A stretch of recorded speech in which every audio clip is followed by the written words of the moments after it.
5ই অগাস্টের ঐতিহাসিক বিপ্লবের মাধ্যমে ভারতীয় আধিপত্যবাদের কর্তৃত্ব বাংলাদেশে শেষ হয়েছিল।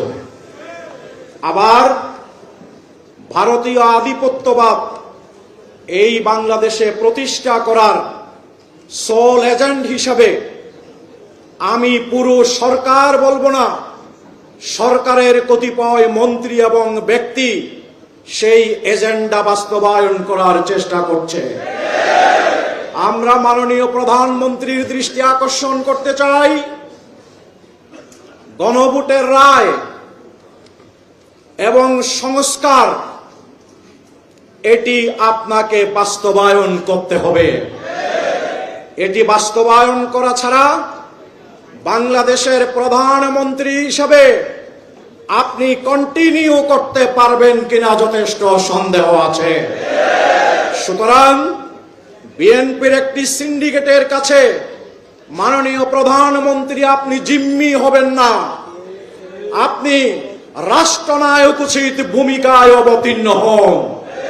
আজকে এখানে সেমিনার করার কথা ছিল না, আজকে বিরোধী দল সরকারি দল মিলে বিভক্তির রাজনীতি থেকে ঐক্যের রাজনীতিতে বাংলাদেশকে নিয়ে আসার কথা ছিল। নতুন বন্দোবস্তে এই বাংলাদেশ পরিচালিত হওয়ার কথা ছিল।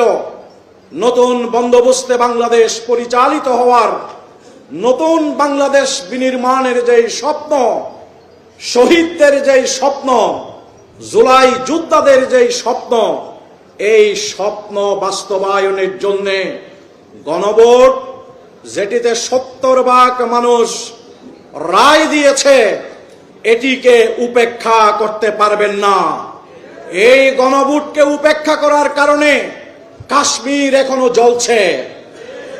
এই গণভোটকে যদি উপেক্ষা করেন, বাংলাদেশ আবার অস্থিতিশীল হয়ে যাবে। এই অস্থিতিশীলতা বাংলাদেশের জনগণের জন্য ভালো হবে না, সরকারের জন্য ভালো হবে না। নতুন বাংলাদেশ গঠনের পথে এগিয়ে যাওয়ার পরিবর্তে এই বাংলাদেশ আবার পথ হারিয়ে ফেলার সম্ভাবনা আছে। তাই আমরা বীর চট্টলার এই সেমিনার থেকে স্পষ্ট আমরা উচ্চারণ করতে চাই, জনগণের অভিপ্রায় যেটিকে সর্বোচ্চ স্থান দেয়া হয়েছে, অ্যাডভোকেট শিশির মুনির সাহেব অত্যন্ত সুন্দর করে ব্যাখ্যা করেছেন।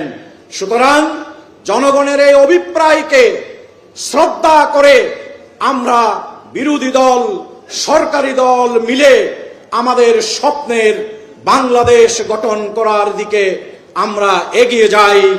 আগামী দিনের সংগ্রাম, এই গণভোট বাস্তবায়নের কর্মসূচি, এই সকল কিছুতে বীর চট্টলা থেকে আমরা ঐতিহাসিক ভূমিকা